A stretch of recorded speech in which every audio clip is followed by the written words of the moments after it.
Magandang araw po, welcome po sa aking channel of 9TV. Patalasasan po, meron po ba kayong mga properties na napapabayaan or non-performing assets?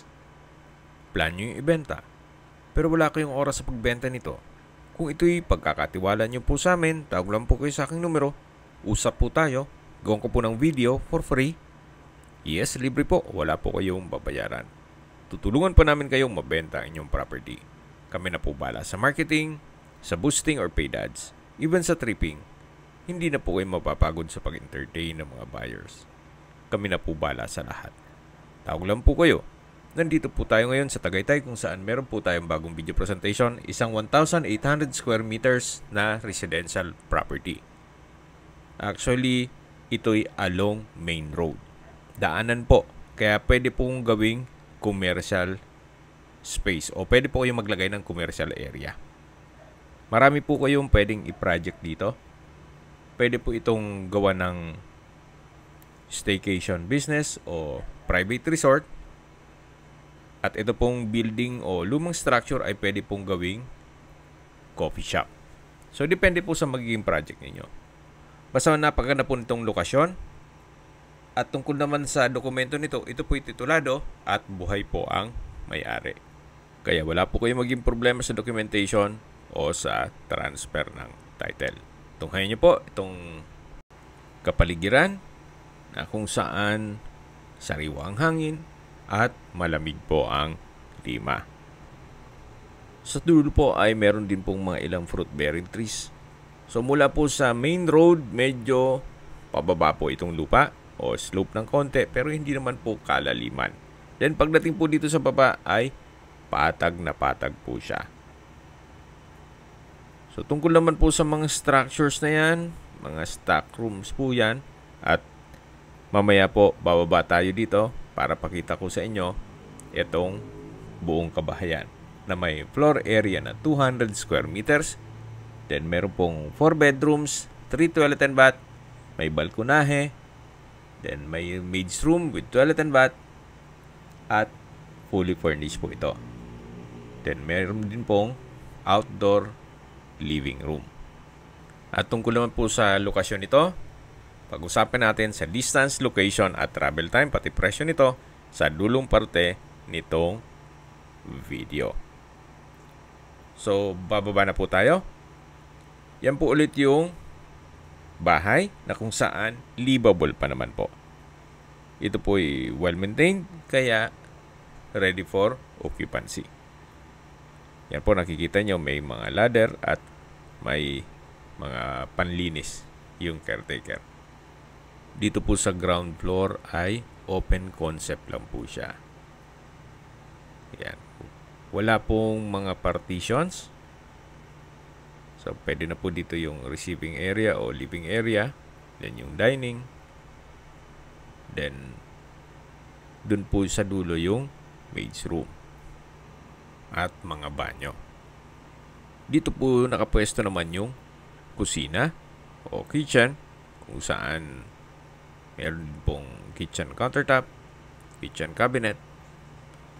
Pasensya na po kung may mga kalat at biglaan din po ang pag-video shoot. So, yan po yung dining area at ito naman po yung mga kwarto at banyo.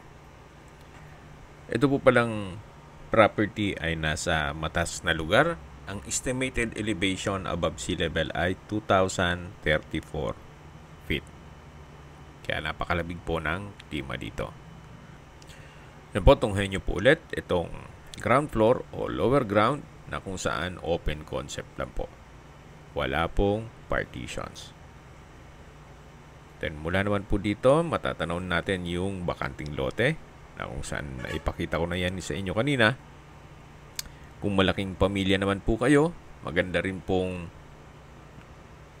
i-acquire nyo itong property para buong family ay nasa loob ng isang compound. So, yan po ang magiging driveway at nakabakod na po ang buong property. Then, mula po dito ay meron pong hagdan na papunta naman sa second floor at mga kwarto nito. May mga ilang ornamental plants din po dito sa garden. So, dalawa po itong hagdan ito. So, pwede po kayong umakyat dito or dun sa kabila. Although, medyo may edad na rin po itong bahay o structure, pero well-maintained naman po ito. Kaya, livable po siya.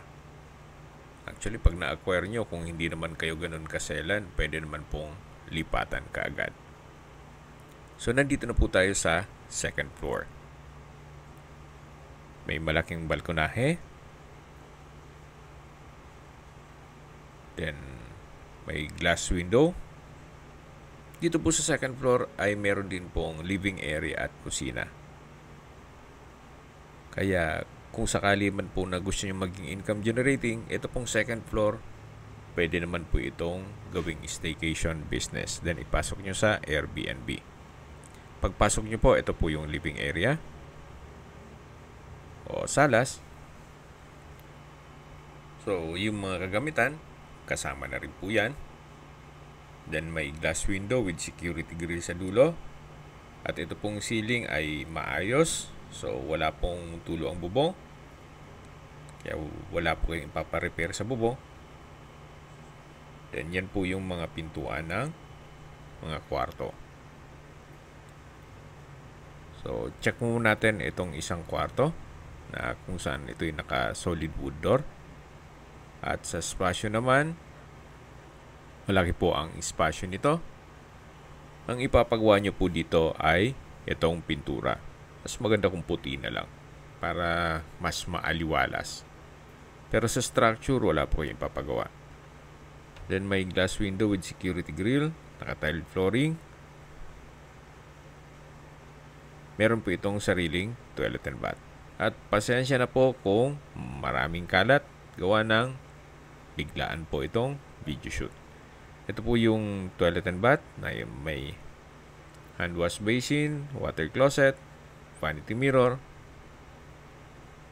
Then meron din pong shower enclosure. So itong bentahan po nito ay on as is where is basis.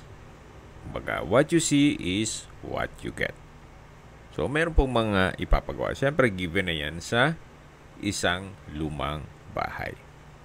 Pero gaya na sabi ko sa inyo kanina, kung hindi naman ganun kaselan, abay, pwede naman pong retouch na lang ng pintura, then pwede nyo nang lipatan kaagad. So, ito po yung unang kwarto dito sa second floor. Ito po yung living area o salas. At dito yung kitchen.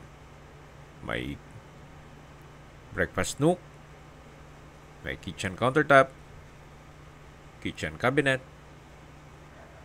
may refrigerator, kitchen drawer. So, kompleto na rin po. At ito naman po yung tinutukoy ko na breakfast nook. Then, dun naman sa dulo ay yung glass window na nag-serve sa natural sunlight din po siya. Dito sa dulo ay yung dining area na may dining set, may dalawang glass window with security grill, at may access door papunta sa balkonahe. Dito naman po yung pangalawang kwarto na naka solid wood door. At sa spasyo, halos same size lang po sila nung sa kabila. Malaki din po. May bed frame and mattress, may wardrobe, window type aircon, customized glass windows, tile flooring. Sa pintura, medyo okay naman po ang pintura niya.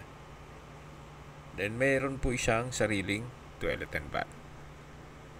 Dito naman po sa side na yan ay pwedeng lagyan ng walk-in closet. Ito po yung toilet and bath. May water closet. Then, hand wash basin, vanity mirror, stainless grab handlebar. At dito naman po yung shower enclosure na may bathroom window at overhead shower. So, ito po yung toilet and bath dito sa pangalawang kwarto o second bedroom. Medyo maayos po itong kwartong to compared to sa kabila. Meron din pong drawer and dresser. At lalabas na po tayo. Paglabas natin, dito yung dining area, ito yung kitchen, sa dulo yung living area. Ito po yung tinutukoy ko kanina na isang access door. Napapunta naman ito sa balkonahe. Habang naglilibot po tayo at pinagmamasdan nyo po itong buong kabahayan, pag-usapan na po natin ang distance, location at travel time. Mula po sa Tagaytay Nasugbu Highway, 750 meters lang po ang distance at ang travel time is 2 minutes. At yan po yung secondary road na barangay road na kung saan daanan din po ito. Kaya gaya na sabi ko sa inyo, pwede pong maglagay ng commercial space dyan sa along main road. At mula naman po sa Tagaytay Bypass Road, ang distance is 2 kilometers at ang travel time is 5 minutes. Mula naman po sa Twin Lakes, ang distance is 7.7 kilometers at ang travel time is 13 minutes. Mula naman po sa Sky Ranch, ang distance is 3.9 kilometers at ang travel time is 12 minutes. Mula naman po sa Tagaytay Rotonda, ang distance is 10.2 kilometers at ang travel time is 25 minutes. Kasama na ang traffic. Kompleto na po doon gaya ng malls, hotels, restaurants, banks, schools, church, at hospital. Yan po yung lagi kong binabanggit sa inyo na dapat nyo i-consider sa paghanap ng property, yung meron pong malapit na hospital. Hindi ko naman po sinasabing sa akin kayo, yan naman po for emergency purpose lang naman. Mula naman po sa Calax Aguinaldo exit, ang distance is 23.5 kilometers at ang travel time is 52 minutes. Ang Calax po ay connecting South Luzon Expressway, Skyway, all the way to North Luzon Expressway at ibang parte ng Metro Manila. At mula naman po sa Manila o sa airport, ang distance is 77.6 kilometers at ang travel time is 2 hours and 10 minutes. Kasama na ang traffic. So, yan po yung bakanting lote. Hanggang sa dulo po yan. Okay, sa mga nag-skip po ng video, summarize ko lang po. Itong property ay nasa Tagaytay along main road. May lot area po ito na 1,800 square meters. Ito pong bahay ay may floor area na 200 square meters. Titulado, buhay po ang may-ari. Kaya wala po kayong maging problema sa documentation o sa transfer ng title. Fully furnished, may 4 na kwarto, 3 banyo. So, luma na po ang structure, kaya please manage your expectation. What you see is what you get. Okay, sa presyo na po tayo. Binebenta po ito ni owner sa halagang 28 million pesos. Ang presyo po nito ay yung lupa lang. Kung meron mang structure, libre na po yan. So, nag-base siya sa presyo ng lot only. Kung may mga katanungan po kayo, tawag lang po kayo sa aking numero. At sa mga kababayan naman natin na sa ibang bansa, meron po akong Telegram. Sa mga iPhone user naman, may iMessage. Meron din pong Imo, Skype, Viber at WhatsApp. Same number lang po, 0917-316-3399. Sa mga nagtatanong naman po ng aming Facebook, meron po kaming Facebook page na Nov9TV at Facebook Real Video. Meron din pong TikTok at Instagram. May ibang YouTube channel po kami na The Nov9TV channel, Nov9TV Listings, Nov9TV On The Spot, at Nov9TV Updates. Sana po na ibigyan yung video presentation. Paki-like and subscribe na lang po sa aking channel para ma-update din po kayo sa aking future listings. Kung sakali po hanap nyo yung mas malaking sukat na lupa, meron din po kami ibang listings na pwede nyong pagpilian. Huwag po kayo mag-atubiling tumawag sa amin, then let us know your budget para malaman namin kung anong property pwede namin alok sa inyo. Sa lahat pong viewer, subscriber at nagtiwala po sa amin, salamat po sa suporta. Ingat po kayo lagi at yung pamilya. Maraming salamat po.